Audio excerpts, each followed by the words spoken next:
화평케 하는 자는 복이 있다. 그들이 하나님의 아들이라 일컬음을 받을 거다. 너희들은 참 복되구나. 화평케 하는 자들이여. 하나님의 아들이라 일컬음을 받게 될 거다. 화평하게 하는 자, 화평하게 하는 자의 복. 일곱 번째 주님께서 말씀해 주십니다. 일곱 번째, 우리로 하여금 우리의 심령에 심으신 귀한 씨앗이죠. 갈등과 다툼과 분쟁으로 해가 뜨고 해가 지는 그런 시대인데, 그 어떤 때보다도 전쟁이 많은 시대인데, 물리적으로야 러시아와 우크라이나, 이스라엘과 하마스, 그리고 간혹 태국과 캄보디아, 그 정도겠지만 그런 물리적인 충돌 외에도 정신적인, 의지적인, 문화적인 세대 차이에 의한 생각과 이념 때문에 그렇게 다투고 갈라져 있는데 화평이라니. 그래서 많은 사람들이 그 화평에 대해서 그렇게 선호하지 않습니다. 바라지는 바라지만 화평하게 하는 것은 힘이 없고 무력해 보이고, 문제를 일으키지 않는, 문제 없는 것처럼 괜찮은 척하는, 문제와 갈등을 피하려고 싸우지 않는 그런 화평. 좌와 우의 중간쯤에 서서 언제나 상대방의 요구를 들어주는 것처럼 보이는, 적극적으로 주장하지 아니하고 가만히 있는, 그러다 보니까 심히 유약해 보이기까지 하는, 좋게 말해서 초연하다라고 하는 그런 표현으로 할 수는 있겠지만, 화평에 대해서 별로 우리가 선호하지 않는다라고 하는 거죠. 평화를 갈망하고 그리고 화목한 것을 좋아하지만, 그럼에도 불구하고 화평이라고 하는 것에 대해서 우리 심각하게 그렇게 한 번도 생각해 본 적이 별로 없습니다. 전쟁이 딱 닥치면 그때다 전쟁이 그치기를 원하는 거지, 화평에 대해서 우리가 고민하거나 아니면 이걸 복이다라고 그렇게 생각할 이유가 없다는 것이죠. 그런데 왜 화평이 필요할까요? 왜 화평이 필요한 걸까요? 그것은 화평하지 못하기 때문에 화평이 필요한 거죠. 화평하다면 하나님께서 평강의 왕으로 오셨으니까 우리가 늘 삶 가운데 평안과 평강과 화평이 있다면, 화목이 있다면 화평하게 하는 자는 복이 있다, 이렇게 말하지 않으셨을 것입니다. 갈등과 분열, 투쟁과 전쟁의 역사 딱 잘 보여주는 것이 평화유지군이죠. 이 땅이 온통 평화라면 평화유지군이 왜 필요하겠습니까? 그런데 평화유지군이 활동하고 있죠. 인류의 역사를 이렇게 쭉 되돌켜 보니까 25년마다 거대한 전쟁이 있었습니다. 25년마다 큰 전쟁이 있었죠. 나라와 종족, 민족, 이런 것을 떠나서 종교, 또 요즘은 기업, 심지어는 교회에도 전쟁입니다. 교회도 전쟁입니다. 갈등이고. 가족은 어떤데요? 가족. 또 스스로는 어떠십니까? 스스로는 정말 하나님 앞에 평안한 가운데, 하나님과 화목한 가운데 마음이 안정적이고 평강을 누리고 계십니까? 개인의 마음에 불이 일어나고 갈등이 촉발되고 분노가 폭발하고 그러지 않느냐는 것이죠. 날마다 전쟁이죠. 분초마다 전쟁입니다. 우리 옆에 계신 분하고 인사 나눌까요? 안녕하세요. 새삼스럽게 안녕하세요. 안녕하세요가 무슨 말인데요? 좋은 말일까요? 우리 안녕하세요 전에 인사는 뭐였죠? 네, 진지 잡수셨어요, 식사하셨어요라고 그런 말은 없었고 진지 드셨는지 그렇게 물었거든요. 그런데 이게 얼마나 아픈 말인지 한번 가만히 생각해 보세요. 안녕하세요라고 하는 말은 비극적 인사입니다, 사실은. 왜? 간밤에 죽지 않고 살아서 만나서 다행입니다라는 뜻이거든요. 안녕하세요라는 말은 간밤에 죽지 않고 이렇게 살아서 만나서 다행입니다 라는 뜻입니다. 원래 샬롬이라고 하는 말이 그런 의미거든요. 그리고 진지 드셨어요 라고 하는 말은 식사나 제대로 하셨습니까? 라는 말이거든요. 얼마나 못 먹고 살았으면 인사가 식사나 제대로 하셨습니까? 참 고달픈 인생을 살아온 거죠. 그러니까 그게 6천년, 반만 년입니다. 5천년 동안 우리 민족의 DNA에 새겨진 거죠. 끼니를 거르지 않고 제때에 먹을 수 있다라고 하는 것이 100년도 안 됐습니다. 100년도 안 됐습니다. 다 이렇게 세 끼 먹은 게 아니라는 거예요. 그러니까 하루에 3끼씩 다 드시지 마세요. 2끼 정도만 들어도 충분할 만큼 많이 먹거든요. 그러니까 3끼를 꼬박꼬박 찾아서 먹는 것은 나쁜 짓입니다.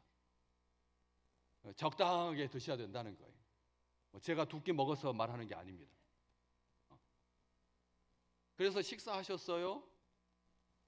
진지 드셨어요? 라고 하는 말은 사실은 비극적인 그런 인사인 거죠. 얼마나 전쟁이 많았으면, 얼마나 기근이 많았으면 그런 인사를 하게 됐을까요?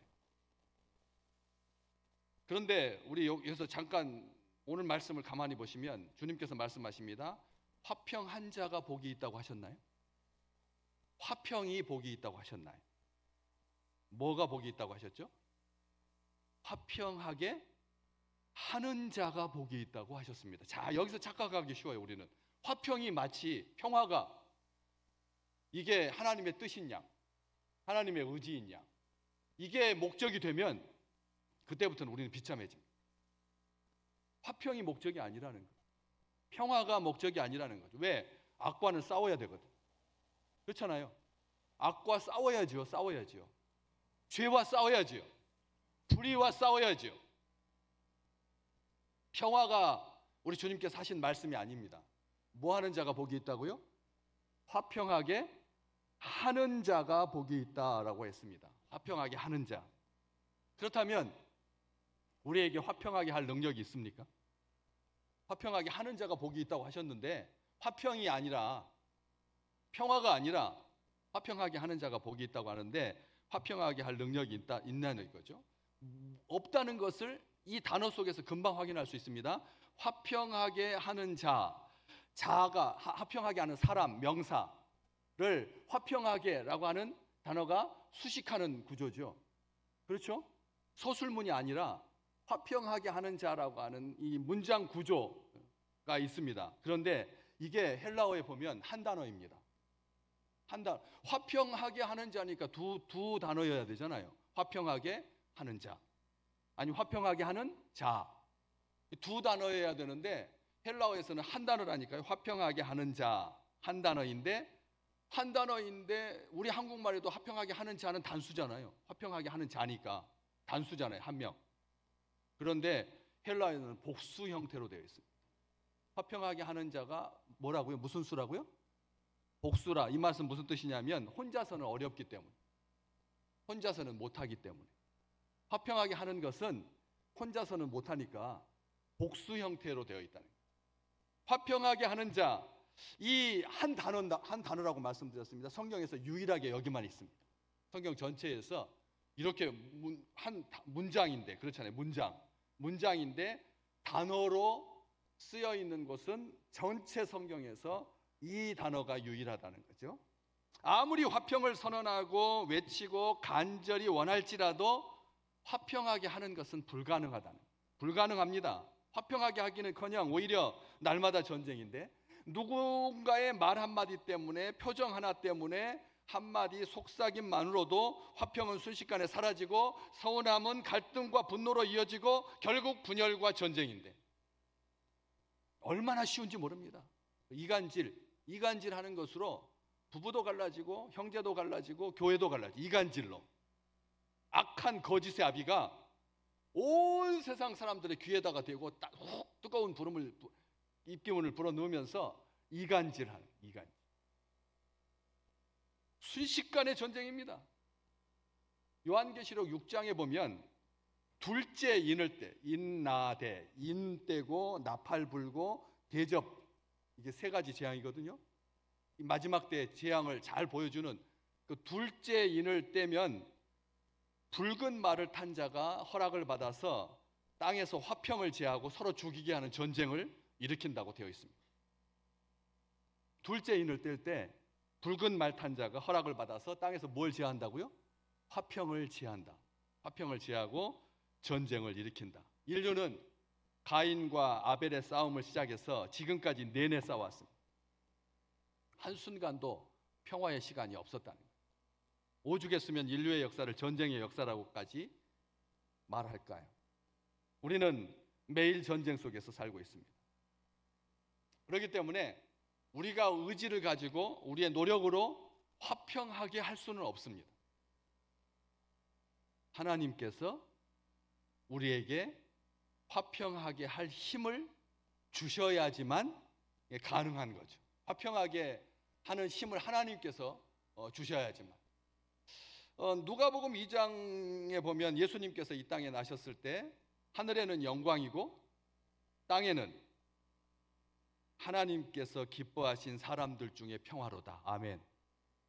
화평은 누구에게 주신다고요? 하나님께서 기뻐하시는 사람들 가운데서 평화를 주신다고 했습니다.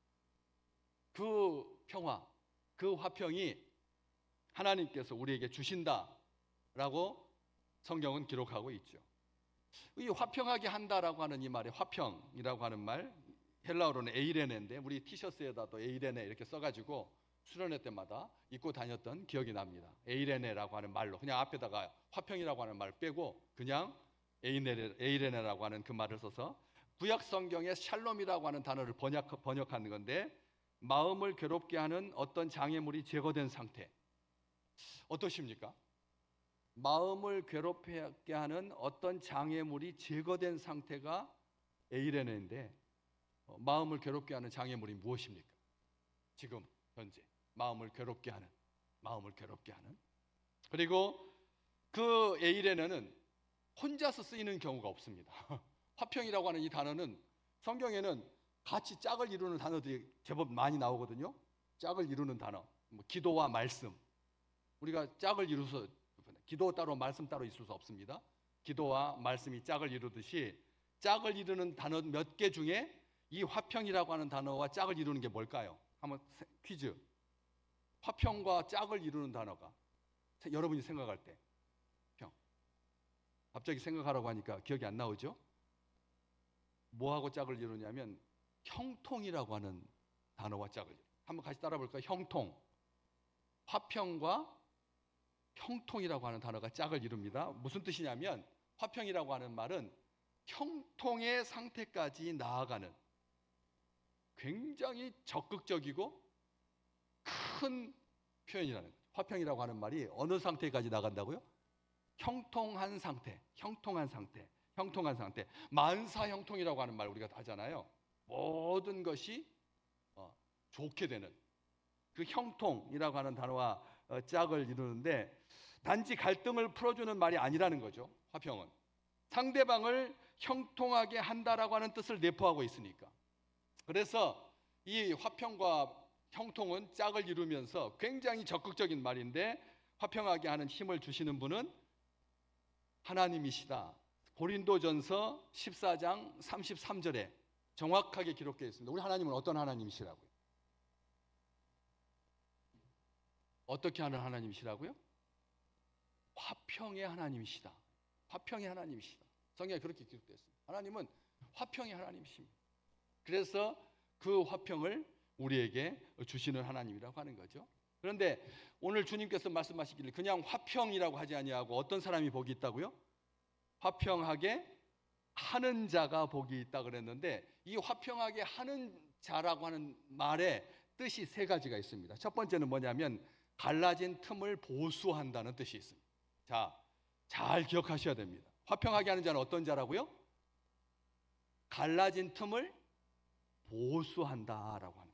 갈라진 틈을 그냥 놔두면 어떻게 될까요? 나중에 무너집니다. 우리 바깥에 화단이 있는데 지은 지 화단을 만든 지 한 25년쯤 되다 보니까 이렇게 금이 이렇게 가서, 그래서 페인트 칠할 때 그걸 다 벗겨내고 거기에다가 메꾼 다음에 그 다음에 페인트를 칠하죠. 갈라진 틈을 보수하는 게 평화를 위해서 헌신하는, 평화를 이루는, 평화롭게 하는 그런 삶이다라고 하는 거죠. 어디가 갈라져 있습니까? 지금 가만히 생각해 보십시오. 빈틈은 어디입니까? 저희 집에 모기가 자주 출몰을 해가지고 저희 집사람이 6월 한 달 동안 모기에 날마다 시달렸습니다. 근데 모기가 참 이상하게 저는 안 물어요. 왜 안 물을까요? 제 피가 더러워서. 피가 깨끗한 사람, 피가 맛있는 사람을 물어요. 같이 자는데도, 같이 자도 저는 안 물고 집사람은 물더라고요. 그래가지고 제가 모기장을 딱 쳐드렸어요. 모기장. 쳐드렸더니 지금까지 한 마리한테도 물리지 아니하고 잘 자고 있습니다. 그래서 이게 근본적인 대책은 아닌 것 같아서 어디 갈라진 틈이 없나 이렇게 봤더니 이 방충망 바깥에 창문에 새끼 손톱의 반 정도 되는 구멍이 뚫려 있더라고요. 야, 어떻게 모기가 그 새끼 손톱 반 톤밖에 안 되는 틈으로 들어와 가지고 괴롭히는 거예요. 한 마리가 한 사람의 잠을 괴롭게 하는 거잖아요. 그런데 그 방충망에 왜 이렇게 조그만 구멍이 났을까요? 아무리 생각해도 이해가 안 되는 거예요. 누가 일부러 뚫지 않는 한 저절로 거기에 구멍이 날 리는 없잖아요. 거기는 발이 닿는 부분도 아니고 뭐 날카로운 것들이 지나가는 부분도 아닌데 그 새끼손가락 반통만한 그 구멍이 난 것이 참 신기하다 싶었는데 나중에 그걸로 모기가 들어온 거죠. 그래가지고 거기를 철물점에서 이렇게 붙이는 여기 패치같이 생긴 그걸 있어가지고 거기다 이렇게 딱 붙이면은 그 조그만 구멍으로 모기가 안 들어오게 되더라고요. 모기 한 마리가 사람을 이렇게 괴롭히는데 신발 속에 들어있는 조그만 이 모래 알맹이가 얼마나 까칠까칠하고 두고 사람을 괴롭히잖아요. 신경 쓰이고. 뭐 해야 됩니까? 얼른 멈춰서서 양말을 벗고 모래알을 덜어내고 신발을 턴 다음에 하면 될 것을 그냥 참고 있으면 그 같은 장소를 계속 그것이 파고 들어가지고 나중에는 성이 나게 되고 그리고 걷지 못하게 되는 거죠. 그냥 둬서는 안 된다는 거죠. 갈라진 틈을 보수하는 겁니다. 화평하게 한다라고 하는 말이 뭐 나라와 나라를 모아가지고 뭐 몇 차례 뭐 회담을 통해 가지고 3개월 만에 6개월 만에 전쟁을 그치게 하는 그런 뭐 거대한 그런 개념이 아니라 갈라진 틈을 보수한다는 거죠. 우리의 마음이 갈라지고 친구와의 사이가 갈라지고 형제 간의 다툼과 분열이 생긴 그 갈라진 틈을 보수하는 것이 화평하게 한다라고 하는 말의 첫 번째 뜻이고요. 두 번째 뜻은 따라서 해볼까요? 끊어진 것을 잇는 거라. 이 끊어진 것을 잇는 이게 아무것도 아닌 것 같죠? 그런데 이 끊어진 것을 잇는다라고 하는 것이 이게 얼마나 사람을 온전하게 하는지 끊어진 데를 잇는 것, 갈라진 틈을 보수하고 끊어진 것을 잇는 것, 우리를 이게 끊어지게 하는 것, 우리를 끊어지게 하는 게 우리로 하여금 우리를 끊어지게 하는 게 뭘까요? 형제 간의 관계를 끊고 부자 간의 관계를 끊게 하는 것. 얼마나 많은지. 족보에서 나 지워주세요. 나는 지금부터 당신 아들 아닙니다. 끊어지게 하는. 부자 간의 혈연 관계를 끊어지게 하는. 동료애를 끊어지게 하는. 부부 간의 사이를 끊어지게 하는. 갈라진 거하고 끊어진 거하고 느낌이 어때요? 비슷한 것 같아도 이 갈라진 거하고 끊어진 것은 약간의 차이가 있습니다. 갈라졌다라고 하는 말은 그래도 붙어 있는 건데 끊어진 것은 아예 뚝 떨어지는 거 아니에요. 더 적극적인 거죠. 갈라진 것이 보이기 시작하면 가만히 두면 나중에 점점 커져서 제방을 삼키고 말죠.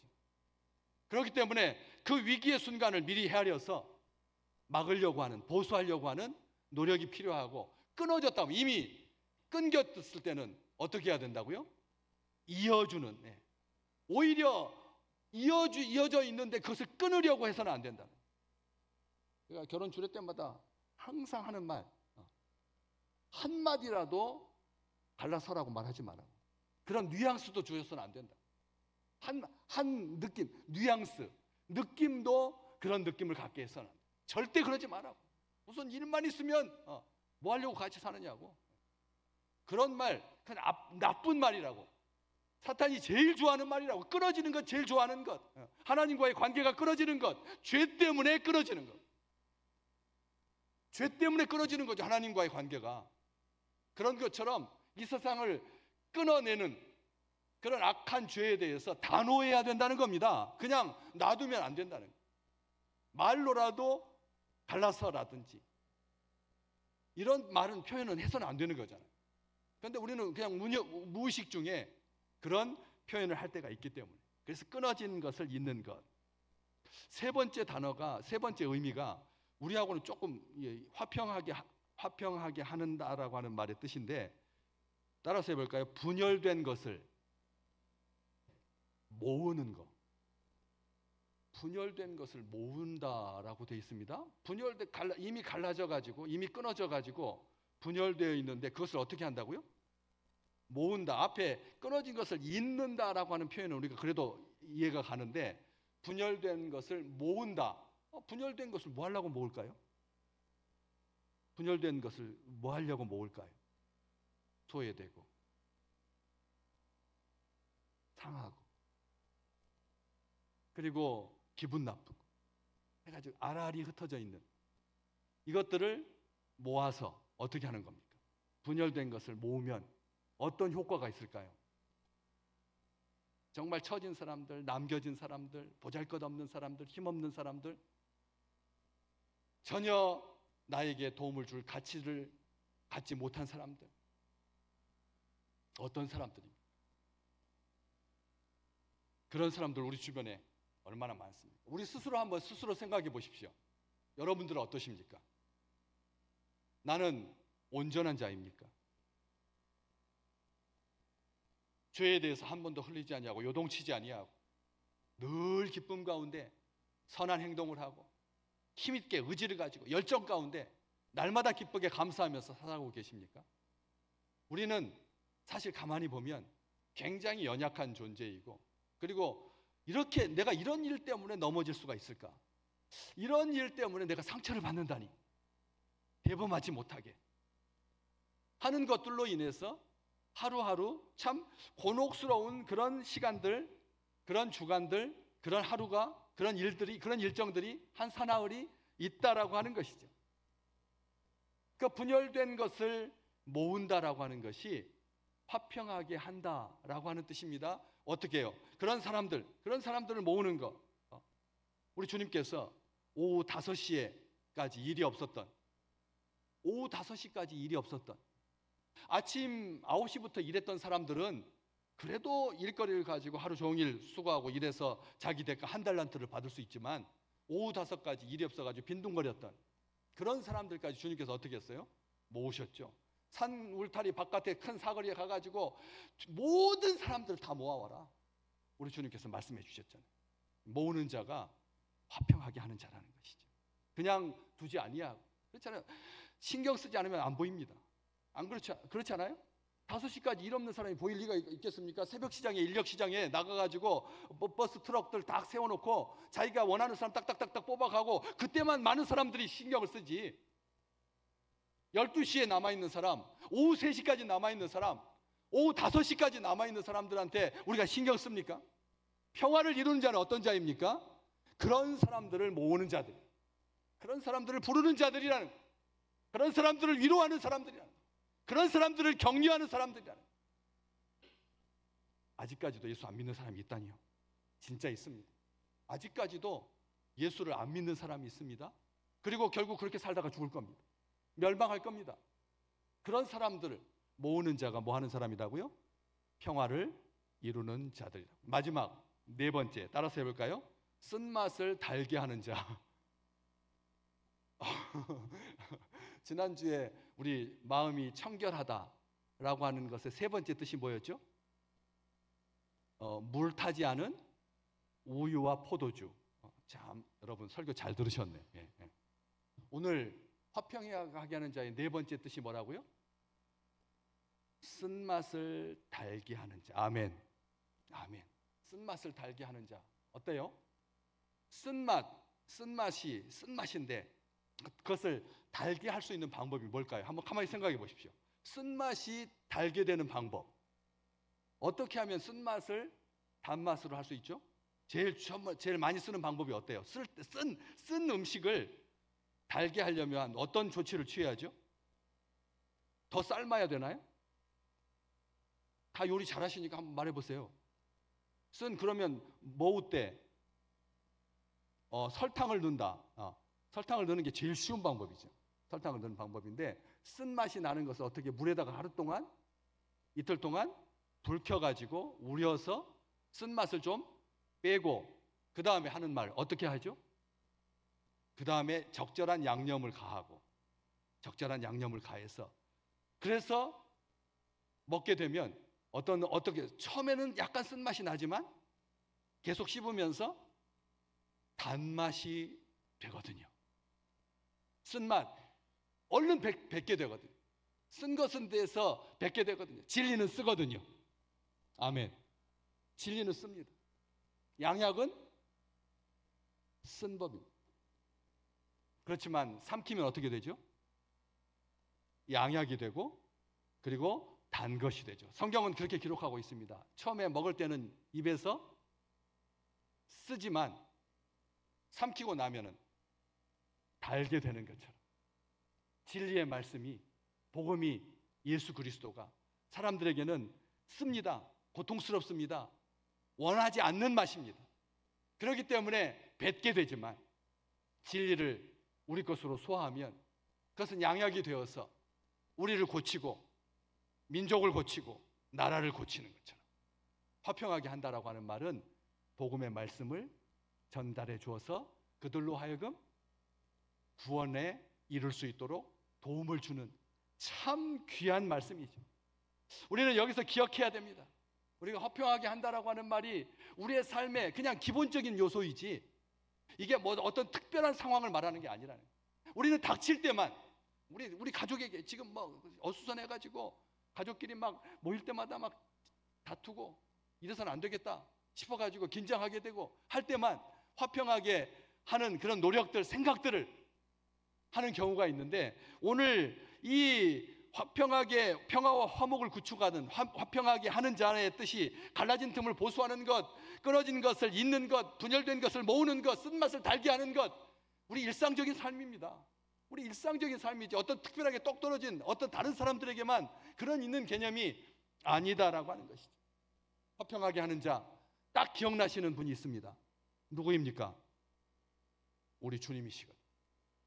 하나님은 화평의 하나님이신데 우리 주님은 이 땅에 오셔서 화평하게 하신 분입니다. 성경에 그렇게 돼 있죠. 에베소서 2장 14절 우리 주님은 우리의 뭐다? 화평이신지라. 둘로 하나를 만드사 원수된 것 중간에 막힌 담을 뭘로 하셨다? 자기 육체로 하셨다. 갈라진 틈을 우리 주님은 뭘로 메꾸셨어요? 자기 육체로. 끊어진 것을 우리 주님은 자기 육체로, 분열된 것을 자기 육체로, 쓴 것을 자기 육체로, 십자가로, 보혈로 우리 주님께서 이어주셨잖아요. 하나님과 절대 하나 될 수 없는 그 원수된 것을 우리 주님께서 자기 육체로, 십자가로, 자기 피로 이어주셨잖아요. 한 군데 더 있습니다. 골로새서 1장 19절에서 20절 아버지께서는 모든 충만한 것으로 예수 안에 거하시고 빨간 줄로 제가 써놨죠. 그의 십자가의 피로 화평을 이루셨다. 예수 그리스도의 피로 십자가. 그런데 예수 안에 아버지께서 하나님 아버지께서는 모든 충만으로 예수 안에 거하게 하시고 그의 십자가의 피로 화평을 이루사 딱 하면 이 그가 누굴 것 같아요? 여러분 생각할 때 예수님이라고 하는 것을 우리가 알기는 아는데 여기 문장으로 봤을 때 골로새 교회에 편지하는 바울의 뜻과 의지로 봤을 때 그는 하나님도 됩니다. 그렇죠? 가만히 보세요. 자기의 피로. 그래서 예수 그리스도는 여기에 그의 십자가의 피로 화평을 이루사라고 하는 그 말 앞에 주어가 하나님이니까 모든 충만으로 예수 안에 거하게 하시고 하나님의 십자가의 피로 화평을 이루사. 다시 말하면 십자가에서 피 흘려 죽으신 분은 하나님이시라는 거예요. 그래서 만물 곧 땅에 있는 것들이나 하늘에 있는 것들이 그로 말미암아 자기와 화목되기를 기뻐하십니다. 예수 그리스도께서 십자가에 못 박혀 죽으신 것은 화평을 원하신 아버지의 뜻이었다라고 하는 것을 우리가 알 수가 있습니다. 아멘. 하나님께서 우리에게 그렇게 화평을 주신 거죠. 그래서 우리는 어떤 복을 누리느냐? 오늘 중요한 결론입니다. 하나님의 아들이라 일컬음 받을 거라고요. 하나님의 아들이라 일컬음 받는다고요? 야, 이 세상에 가장 영광스러운 이름이잖아요. 하나님의 아들이라는 이름. 그런데 천사들이 가장 부러워하는, 인간을 하나도 안 부러워해요. 천사들은 인간을 안 부러워해. 왜? 천사들은 어떤 존재이니까? 영적인 존재이기 때문에 육체를 가지고 이렇게 고달프게 살아가는 그런 인생을 천사들이 부러워하지 않습니다. 그런데 뭐 하나를 딱 부러워하냐면 우리는 하나님의 아들이라 일컬음을 받는 것. 천사들은 하나님의 아들이라 일컬음을 못 받거든. 그런데 우리는 하나님의 아들이라 일컬음을 받는다라고 하는 거예요. 그렇게 열심히 하나님께 충성하고 섬기지만 하나님을 아버지라고 부를 수 있는 영광을 천사들에게 주신 적은 없습니다. 하나님의 아들이라고 일컬음 받는다, 하나님의 아들로 불려진다라고 하는 것은 단지 이름과 호칭이 바뀌었다라고 하는 것을 의미하지 않지요. 하나님의 아들이라고 하는 말은 이 땅에 사는 동안 실제로 하나님과 아버지와 자녀의 관계로 산다는 뜻입니다. 하나님의 아들이라 일컬음 받는다라고 하는 말은 그런 의미입니다. 하나님과 온전한 관계를 누린다. 아들을 통해서 화목케 하신 그 놀라운 은총을 우리가 입고 살고, 특별하게 하나님의 자녀로 그리스도와 함께한 상속자로 하늘의 유업을 누리며 산다라고 하는 말인 거죠. 하나님의 아들이라 일컬음 받는다라고 하는 말이 단순하게 사람들이 그렇게 불러준다는 뜻이 아니다라고 하는 것입니다. 로마의 왕들은 자기가 신의 아들이라고 주장했습니다. 그의 맘먹는 권력을 휘두르면서 특권을 누리려고 했습니다. 사람들의 존경과 칭송을 강요했죠. 거부하는 사람들은 무력으로 잔인하게 죽였습니다. 하지만 진짜 하나님의 아들이라 일컬음 받는 우리는 그렇게 살지 않죠. 화평의 왕이신 예수님을 따라서 온유와 겸손으로 옷 입고 갈등 속에 들어가서 갈라진 틈을 메우고 끊어진 것을 잇고, 그리고 분열된 사람들 모으고, 그리고 쓴맛을 달게 하는 그런 아름다운 복을 누리며 산다는 것입니다. 세상에는 두 종류의 사람이 있습니다. 그가 있으면 언제나 갈등과 다툼이 생기고, 비교하고 험담하고 거칠어지고, 소리가 높아지고, 결국은 싸움으로 번지고, 유머 감각도 있고 돈도 잘 쓰고 밥도 잘 사지만 그의 곁에는 늘 사람들로 붐비지만 친구는 아닌, 평화가 없는, 사랑이 없는. 왜? 그는 화평하게 하는 자가 아니기 때문에 그럽니다. 한번 자기 자신을 스스로 생각해 보십시오. 나는 과연 어떤 사람인가? 반대로 그와 같이 있으면 부드러워지고 화기애애해지고 마음이 따뜻해지는 사람이 있습니다. 가까이 갈수록 향기가 나지요. 속까지 시원해집니다. 서로 눈을 보면서 이야기하고 시간이 얼마나 잘 가는지 아쉽기만 한, 또 만나고 싶은. 왜 그럴까요? 그는 화평하게 하는 자이기 때문인 것이죠. 우리 성 프란체스코의 평화의 기도라고 하는 말, 우리 기도 정말 많이 우리 한국 사람들이 아마 제일 선호했던, 제일 좋아했던 사람일 것 같습니다. 부자 사업가의 아들로 태어나서, 그리고 막 사업 잘했던 사람인데 군인으로 전쟁에 참여했다가 포로가 되어가지고 1년 동안 적국의 그런 수용소에서 고달픈 인생을, 고통스러운 시간들을 보내면서 하나님 앞에 나는 이렇게 이제 돈으로 살지 않겠습니다. 버릇없이 살지 않겠습니다. 제멋대로 살지 않겠습니다. 변화되어 가지고 그래서 이 기도를 했죠. 우리 같이 한번 잠깐 보실래요? 평화의 기도, 우리가 너무나 잘하는 기도잖아요. 한번 같이 읽어볼까요? 주여, 나를 평화의 도구로 써주셔서 미 있는 곳에 사랑을, 다툼이 있는 곳에 용서를, 분열이 있는 곳에 일치를, 의혹이 있는 곳에 믿음을, 절망이 있는 곳에 희망을. 다음 절, 어둠이 있는 곳에 빛을, 슬픔이 있는 곳에 기쁨을 가져오게 하소서. 위로받기보다는 위로하고, 이해받기보다는 이해하고, 사랑받기보다는 사랑하게 하소서. 아멘. 화평하게 하는 자는 그런 사람인 거예요. 지금이 미움과 다툼과 비난과 정죄를 내려놓을 때입니다. 지금이 오랫동안 스스로를 가두었던 편견과 의심의 감옥에서 나와야 할 때입니다. 지금이 그 갈등과 분열의 영, 거짓의 아비를 몰아내어야 할 때죠. 화평하게 하시는 주께서 오해를 정중하고 평화롭게 해결하는 방법을 주실 줄로 믿습니다. 의견 충돌을 현명하게 해소할 지혜를 주실 줄로 믿습니다. 야고보서 3장 17절에서 18절에 기록되어 있습니다. 위로부터 난 지혜를 하나님께서 주신다. 같이 읽어볼까요? 위로부터 난 지혜는 성결하고, 다음에는 화평하고, 관용하고, 양순하며, 긍휼과 선한 열매가 가득하고, 편견과 거짓이 없나니. 아멘. 그 다음이 중요합니다. 크게 읽겠습니다. 화평하게 하는 자들은 화평으로 심어 의의 열매를 거두니라. 아멘. 여기도 화평하게 하는 자들은 화평으로 심어서 의의 열매를 거둔다. 주님은 천국을 마치 바다에 치고 각종 물고기를 모는 그물과 같다라고 말씀하시죠.